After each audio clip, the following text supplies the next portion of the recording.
Yeah, I just think it's going to be a nasty game, and that we're going to see all these stars playing, but I think it's going to be decided in the trenches. And I'll rely on Baldinger and Michael Robinson and the other guys who are going to break down the film on this network. But I will say this, you're dealing with so much strategy on how to get guys. This one might just be who's the tougher team on the trenches and who's going to be it as far as defensive line and offensive line.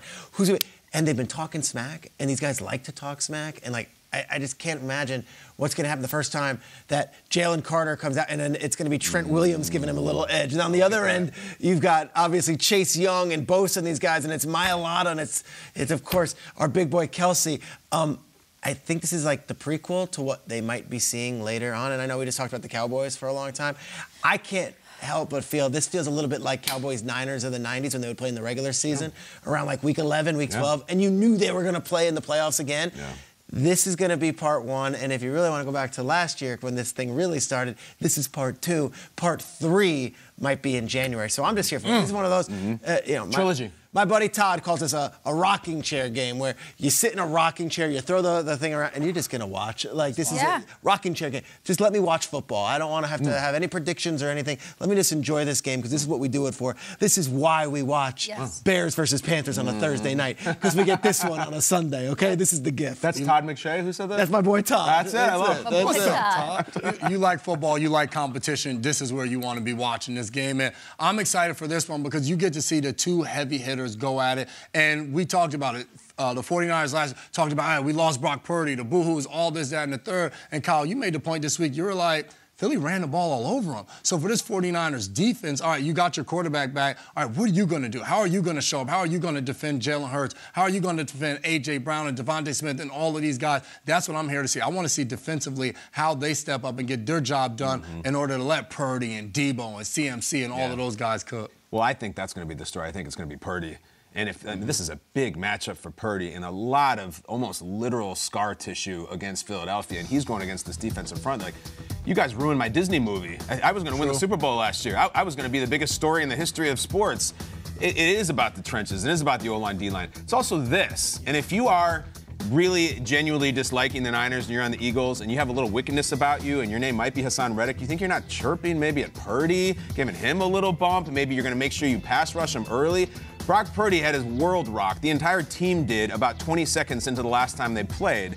Now we're running this one back. I think it's more than just obviously the Philly front and can Purdy continue to do it on a big stage and all those questions we've been asking.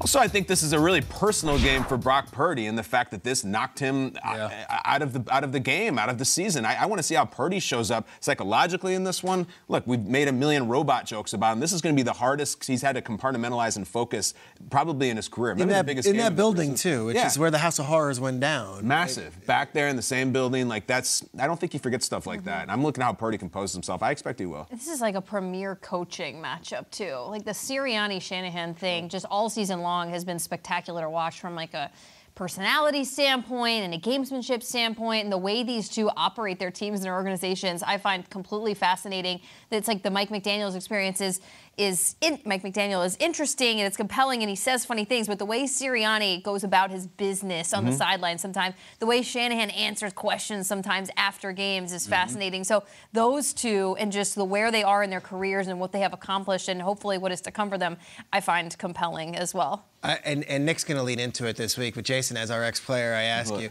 the whole San Francisco thing, their aura of like, well, you beat us, but did you really beat us? How would that go over for a locker room if you're Philadelphia? You heard Hassan Reddick this week, and they've been waiting for this matchup because the 49ers tried to put an asterisk next to the Eagles win last year that led to them in the Super Bowl, and now you get to run it back. And I think Hassan Reddick, he said it beautifully. He was like, we get to lace that bleep up. And that's all the talk that's going on in the Philly locker room is, boo-hoo. You want your second chance? You have it. Come into the link, and we're going to show you what we're really about. Keep your quarterback out there. We're going to hit him play after play, and we're going to show up. Remember, it was Roy Jones Jr. versus Antonio Tarver. And, Tarver in the first fight had shocked Roy Jones Jr. They come out for the rematch, and they do the thing. The referee says, any questions, gentlemen? And Tarver says, yeah, I got a question. You got any excuses tonight, Roy? And I was like, oh! And then he knocked him out, like, to sleep. Like, there's a question of, you guys got any excuses tonight, San Francisco? Like, that's that type of game.